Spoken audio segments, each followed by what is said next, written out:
we've tried to find the last few years a theme that bridges, holds everything together as we barrel towards the fourth day in the Relentless podcast.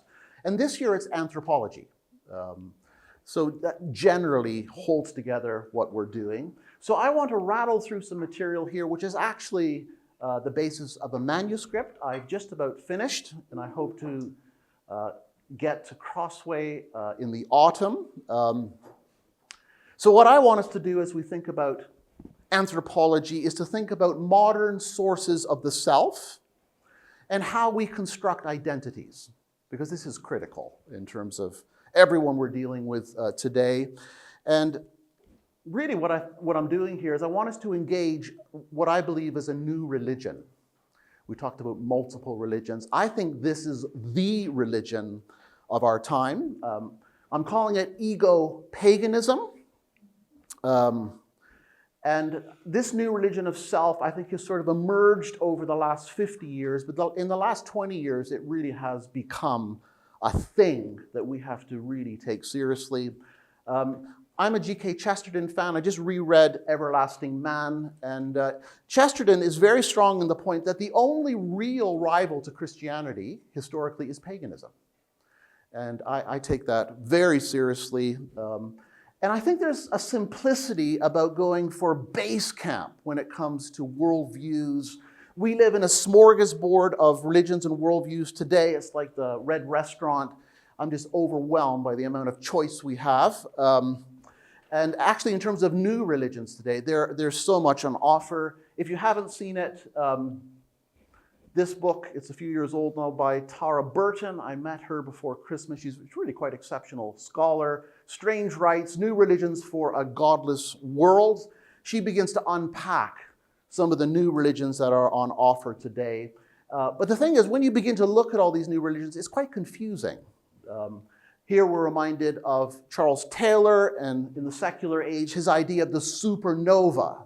The star explodes, this cataclysmic release of energy, and actually new material that gathers force and accelerates.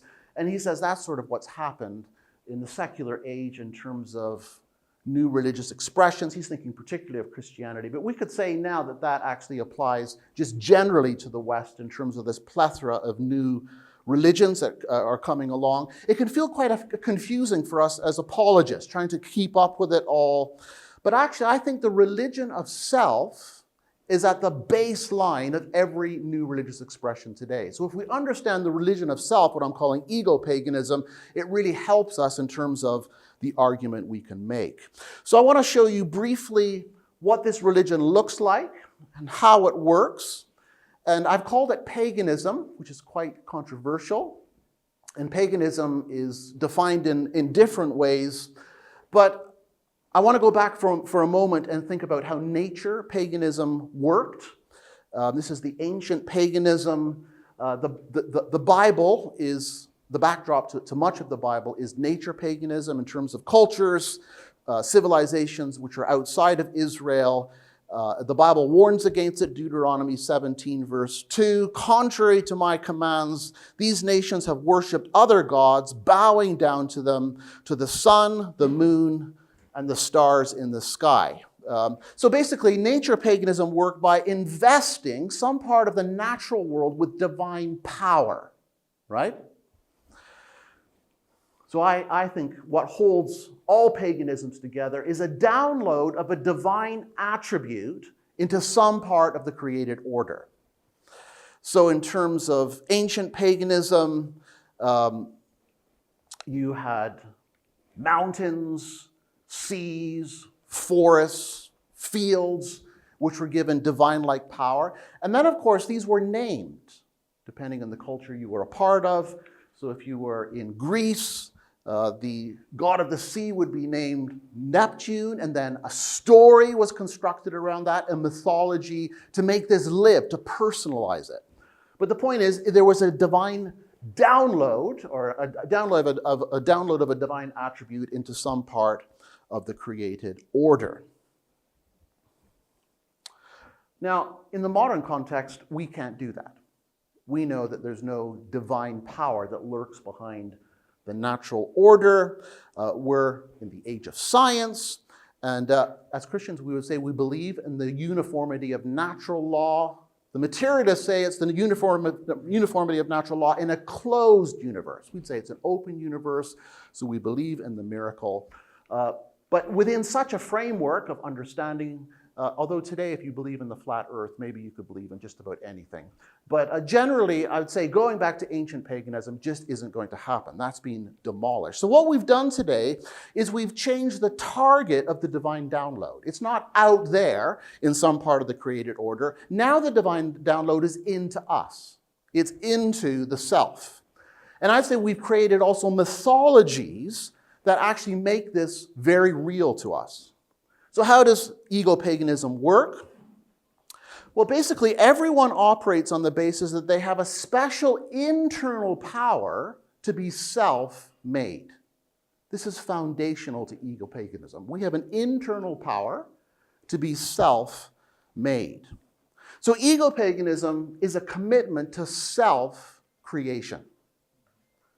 I don't know anyone who isn't committed to this. In fact, sadly, I know lots of Christians who are committed to this. So this is the baseline commitment of ego-paganism, a commitment to self-creation. So Jesus said to us and to all of his followers, deny yourself. The modern maxim and law we follow is create yourself. They're really rather different, aren't they? Deny yourself, create yourself.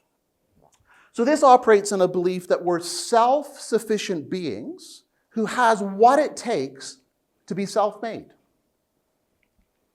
We are the source of ourselves. That's the fundamental belief and commitment behind this. And so our core identity is something we create, we make. So it's interesting, if you think of what I call the super meaning questions that every worldview through all of time has had to deal with. Where do we come from? One of the super meaning questions is, who am I? I would say today that's about the only one that's left for most people. It's the only one they really ask with seriousness. And the answer to that question is, I am who I want to be. Self-creation. There's a guy called Otto Rank. He's actually very important. He's an Austrian psychoanalyst and philosopher who engaged with Freud's ideas very deeply. His stuff is hard to read. He wrote a book called Truth and Reality. And here he's saying we have to move from being creatures to creators. That's his basic thesis. The modern human moves from being a creature to a creator. And I would say that's how ego-paganism works. It is that move. We have to be the architects of our identities. And actually, it's up to us to self-actuate. So here we go back to some of the biggies of the psychological movement, Maslow and Rogers. What's key to their psychologies and their philosophies? Self-actualization.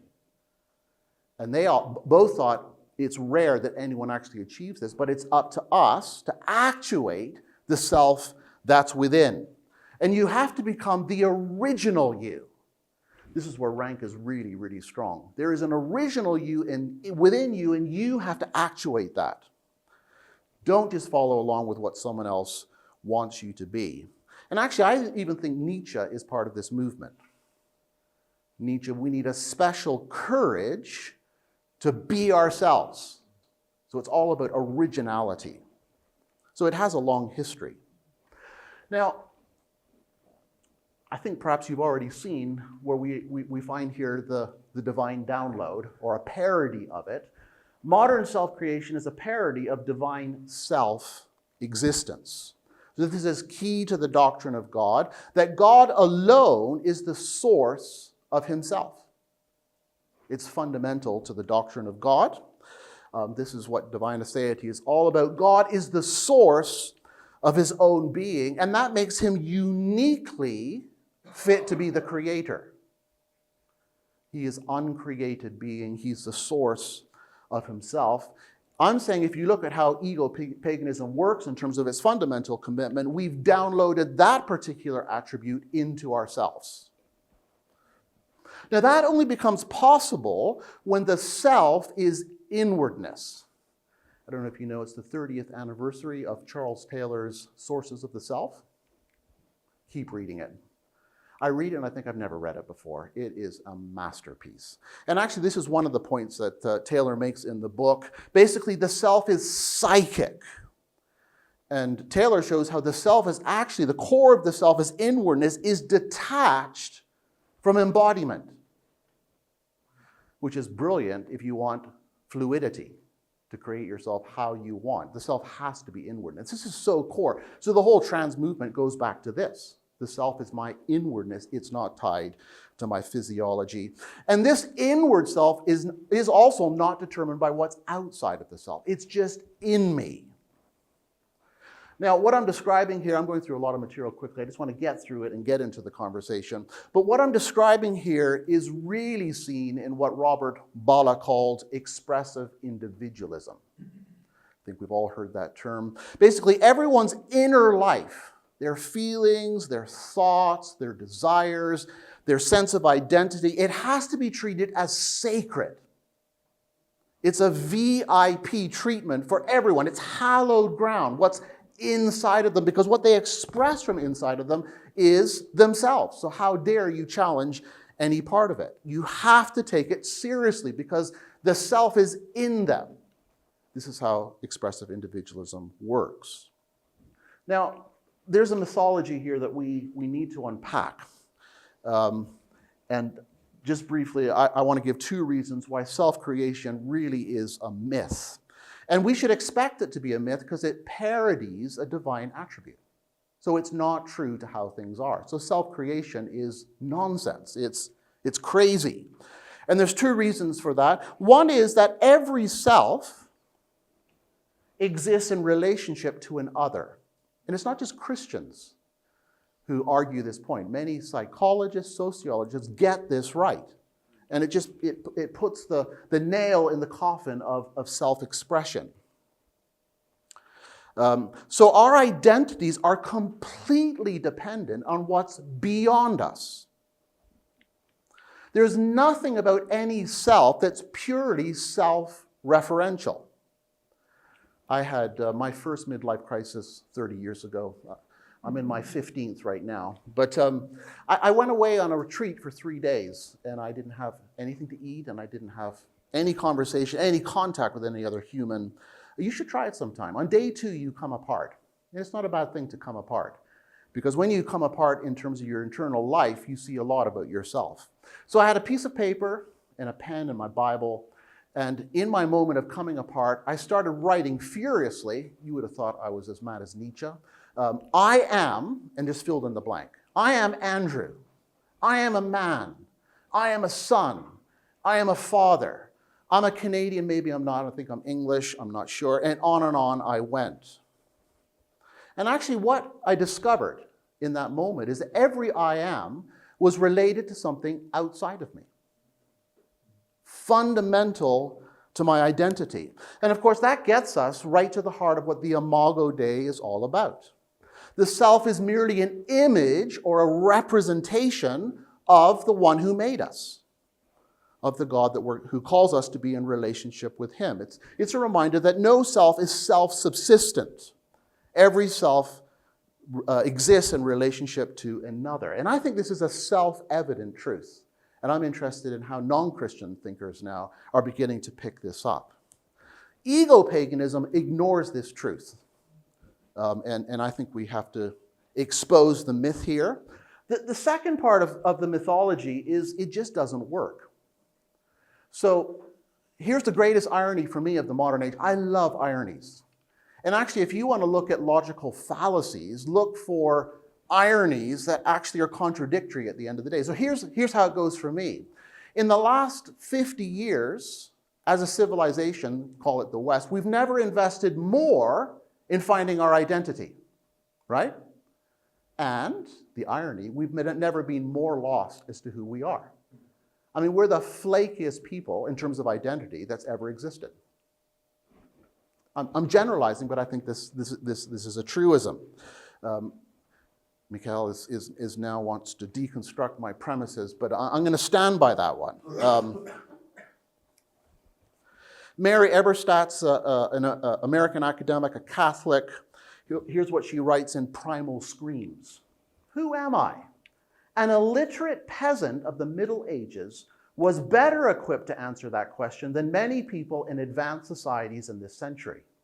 He may only have lived until age 30, but he spent his days among family and in towns, practicing a shared faith, and thus developed a vivid sense of those to whom he was elementally connected, not just in the course of his life, but before birth and after death. They were more solid in their identity than we are today, is basically what she's saying. Okay, so self-creation is at the heart of ego-paganism. How does it actually work? Well, there's two phases to it. The first phase is basically self-authentication. So here's how it works. There's an authentic you deep inside, right, inwardness, and it's up to you to bring it out, to find it, and to bring it into the light. And that, of course, includes the messy you. Today it's quite fashionable. You authenticate yourself, and it's quite messy, and then you express. It doesn't have to be the perfect self, but you just have to find the authentic you inside. And of course, we even have tablets of stone, which reflects how this happened. I guess it's more tablets of stone on T-shirts, but this is just all over the place. In various forms of these, I could have given you 20 or 30 of them. Be true to yourself. You do you. Be unique. These are all ways of expressing self-authentication. And of course, Charles Taylor writes about this. He dubs our age the age of authenticity. And this is what he's reflecting here. Now, self-authentication, or the age of authenticity, really is the new gospel of our times. And I think you can almost express this new gospel with a lyric from the famous hymn, Amazing Grace. I once was lost, but now I'm found. I once was lost, shackled by fear, the expectations of others in terms of who they wanted to be. But then now I'm found. I found the courage to come out. I mean, people's coming out story is like a Christian testimony, isn't it? And especially with celebrities. I mean, it's just so celebrated. This person came out, and they told us who their authentic self is, that they're trans or gay. Even the mental health thing today is a huge thing. A celebrity who comes out and said, I struggle with mental health. There once was lost. I was ashamed of this. Now I'm found, and there it is, and everybody cheers.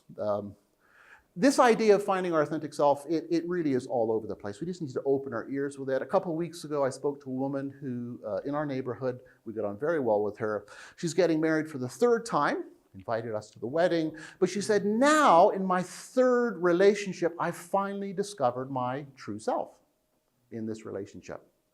And she's very excited about that. So self-authentication basically needs two drivers for it to work. First of all, you have to love yourself. It really is premised in self-love. So this is at the core of ego-paganism. I spend quite a bit of time in the book showing how narcissism has now been normalized. Even 30 years, it was seen as a hideous thing. Now it's just normalized. Kamal Ravikant wrote a bestseller, Love Yourself Like Your Life Depends on It. He says, this day I vow to myself to love myself, to treat myself as someone I love truly and deeply in my thoughts, my actions, the choices I make, the experiences I have. Each moment I am conscious, I make the decision I love myself. And then he promises to his readers, the journey to self-love is a profound act of self-empowerment. By embracing our inherent worth and nurturing a compassionate relationship with ourselves, we unlock boundless possibilities for growth and fulfillment.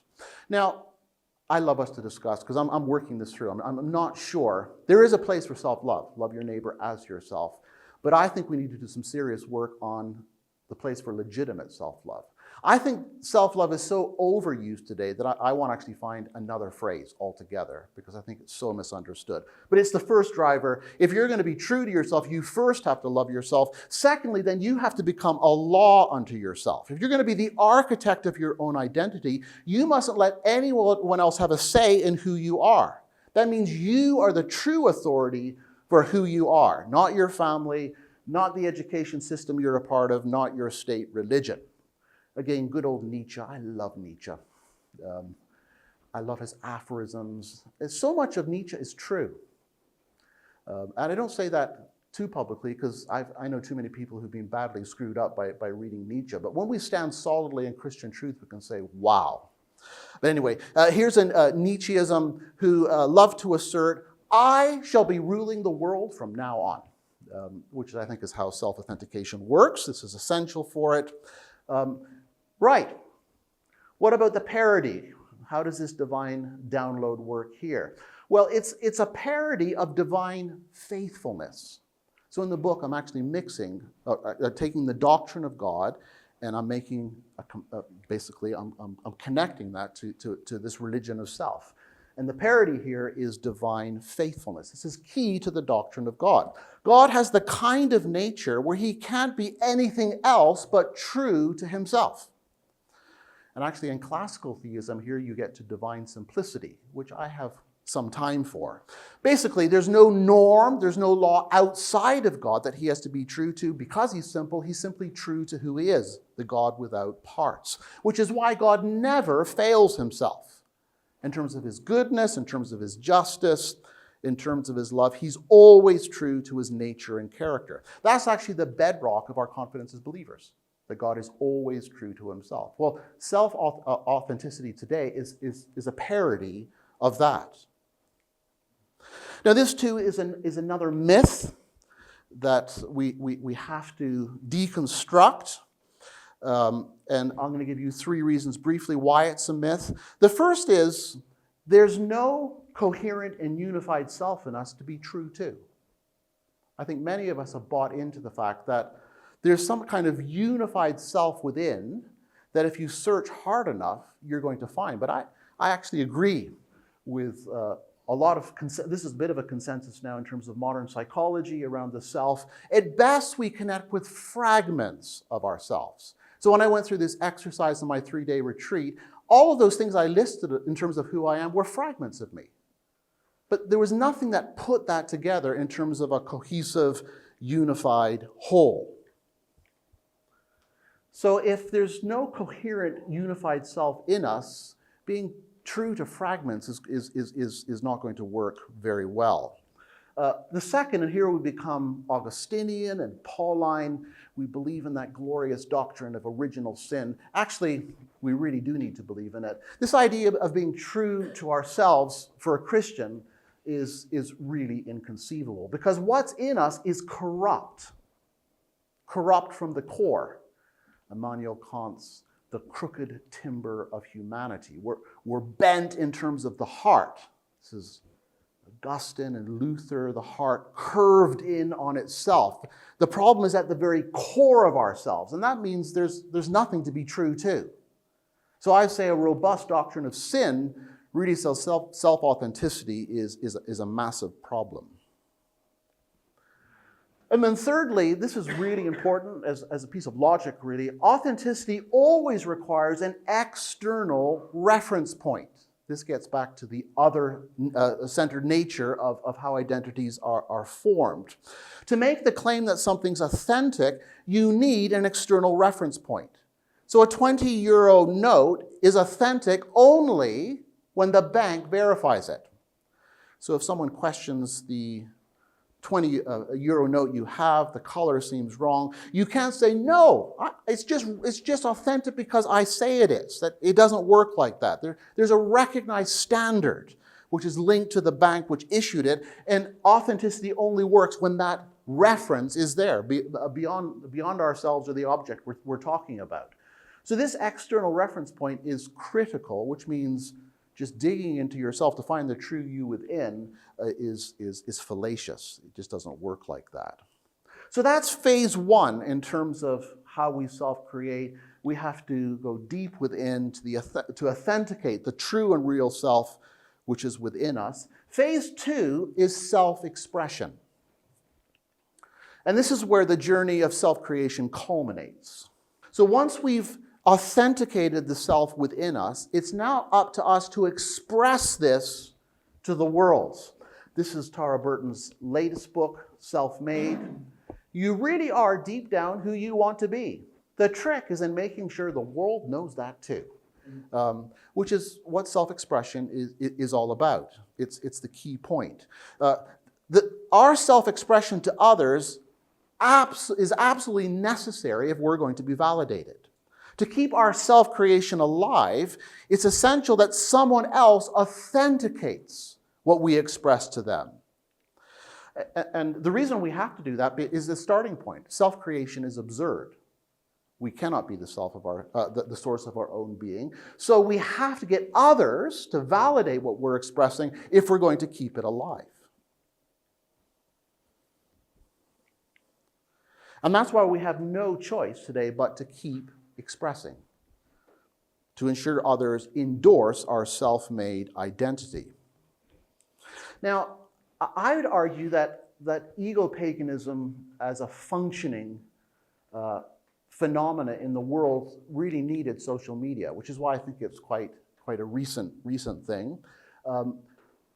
Social media is just perfectly designed for the kind of self-expression which is essential to our self-creation.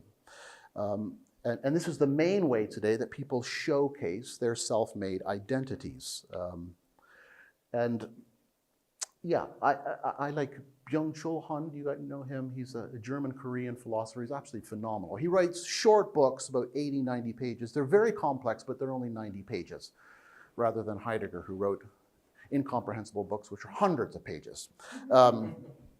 So Byung-Chul, this is in The Agony of Eros. He says moderns function by what he calls the pleasant pact of coexistence. The pleasant pact of coexistence. So you join a tribe, he says, who's made the pleasant pact to coexist, which means I'll express myself to you, and you have to validate it. Put the thumbs up. That's how it works, doesn't it? Give me a like, and then I'll express myself back, and you do the same. And we create this the pact with our tribe to keep our self-expression going.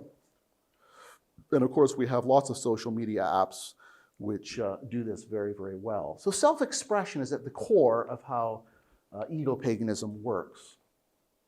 Now this also is another parody of a divine attribute, the parody of the divine glory. Everyone today wants to express their unique individuality so the world can see who we are in our uniqueness. But the point is, God's glory is so different in terms of how he expresses. For one thing, it's totally real. The biblical idea of glory is reality. There's a weight to God's glory which is so overwhelming that he can't help but express it.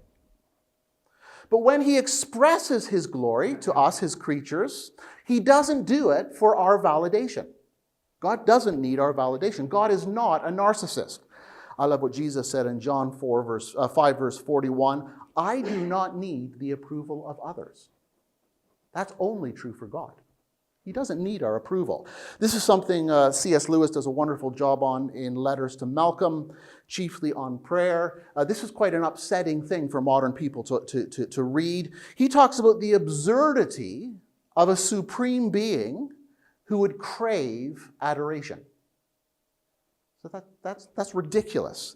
He said it would be like me wanting my dog to bark its approval because I wrote a good book. It would mean nothing to me. And then he has a long piece on really what praise is for. When God says, praise me, he does that because he himself is praiseworthy. It's not because he needs our validation. It's just he is worthy of our praise, and we're simply acknowledging what is true about him. Now, this is very different from the kind of validation that modern self-expression looks like. Basically, we just have to keep ourselves going. Our self-expression is so necessary to keep our self-creation, our self-made identity alive. There's so many differences between our self-expression and God's expression of his glory. He only shows us a little bit of who he is. The Bible's quite clear on that. Poor Moses. I love, actually, Moses was hidden in a cave, and he came out glowing. When you read the prologue, and John says of Jesus, we have seen his glory. I think he's taking a shot at Moses here and saying, you didn't get to see him, but I did in the person of the Lord Jesus Christ. The Word became flesh. We saw his glory. But the fact is, we only see glimpses of the glory of God. And actually, the first exercise you put up, that woman was getting close to something because she was reflecting divine hiddenness. Yeah. In terms of categories, and I profoundly believe in divine hiddenness. So God has so much more glory in terms of who he is and expresses parts of it to us. In terms of our self-expression, especially on social media, we express more than who we are and generally create personas of ourselves. I mean, I have good friends, and we're good enough friends that I can call them out, and I occasionally look at their profiles and I think, I just don't recognize you. I'm not sure that's my best friend.